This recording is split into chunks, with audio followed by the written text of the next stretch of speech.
video, I'll be going over 5 habits that made me successful at the age of 23. Just to clarify, by successful, I do not mean that I'm some kind of multi-millionaire. By successful, I mean in my standards, which is that I run my own business here. This is my personal training studio. I run multiple social media accounts, which are continuing to grow at a pretty solid pace. And I bought my own house at the age of 21, so for me that's successful. For you that might mean something else, but if you want to learn the 5 habits that I did to do all this, stick around. Alright, so the first habit that made me successful at the age of 23 is what some people like to call eating the frog. And basically what this means, it means doing the first thing of your day should be something that's hard. So obviously I do have my morning routine, but straight after I am going to the gym. That's the hard part for me because, I really push myself in the gym and it can be quite difficult to actually, push yourself that hard in the morning just when you first wake up. So for me, it definitely helps to clear my mind and get myself ready for the day. Basically get your mind battle ready, So that's the first habit that works for me. Right, so the second habit is a bit of a no-brainer, but it's don't be afraid of hard work. Obviously, you can't get something done if you're not able or not willing to do the work. So obviously, not being afraid of hard work is mandatory and is something you can't go around. It's something you're gonna have to do. So whether it's doing something you don't necessarily want to do, putting in some extra hours where needed, or just doing it anyway on days you don't feel like doing so. Those are requirements, obviously, in order to grow and continue to grow as you progress. Third habit is taking good care of your health. This one should be mandatory as well, because obviously without good health your body can never function. But the main things that I do to stay healthy is obviously exercising, because I think that's one of the crucial parts. Taking good care of my food, so I eat healthy foods. I used to do cheat days, but I don't do those anymore because I just feel better if I don't. And thirdly, the most important one of all actually is making sure you sleep enough. For me, this was the biggest struggle because I used to stay up really late and sleep in if I could, or not really sleep in, but at least stay up later and get sleep deprivation basically from not sleeping enough.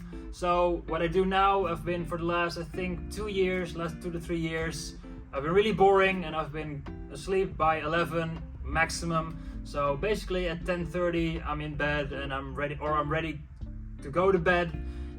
Because I want to be able to sleep 7 hours and feel good the next day. The only day that I actually stay up past midnight is probably New Year's Eve nowadays. So it's a bit of a boring existence in that way, but for me it works. So take good care of your health. The fourth thing that has been a cornerstone in what I do every day is tracking everything.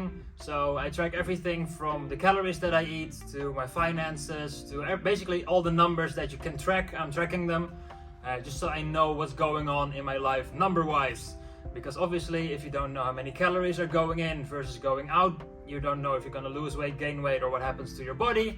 Financially, it's the same thing. If you don't know exactly what's going out and what's coming in, it can be a bit of a problem, and it can also make it harder for you to invest or spend your money wisely, or even know if you have the budget to spend the money. So track everything and take good care of your numbers, and it will definitely help you in the long run. And number 5 should probably be number 1, but is have a plan. Basically, and not just some abstract plan, like in 5 years I want to be there, but actually be specific about it and actually know all the steps you're going to need to take in order to get there and implement on them each day. For example, let's say that I want to have 100,000 Instagram followers, which is a real goal for me. Then I know that for now I need to post 3 times a day. I need to post on different platforms as well, so they can all grow and go to my Instagram. And I know what I need to do in order to get there. I need to shoot the content, I need to do this, I need to do that stuff. So when you know what the end goal is, you can reverse engineer from there and get back and slowly progress your way there. Instead, when I just have the goal of getting 100,000 Instagram followers, it's a bit of a vague goal. So for me, it doesn't work because obviously, what steps am I going to need to take in order to get there? And by being specific with your goals and by what time do I want to have the followers, by what time do I want to make sure that, how many likes do I want to have? I don't know, be specific about this stuff, and the more specific you get, the more you can actually tailor your goals towards them. So have goals, and more specifically, have specific goals. So I hope this kind of video help you out. For me, it's definitely fun to share this kind of stuff with you guys. because even though I'm not there where I want to be, I've definitely progressed so much since I was a teen, or since I was like 20 years old. And I really hope that maybe some of you can pick something up from this and level up in your life as well. So let me know down in the comments below if you knew all these tips already, or if you're implementing some of them, and let me know how it goes for you. Have an awesome day.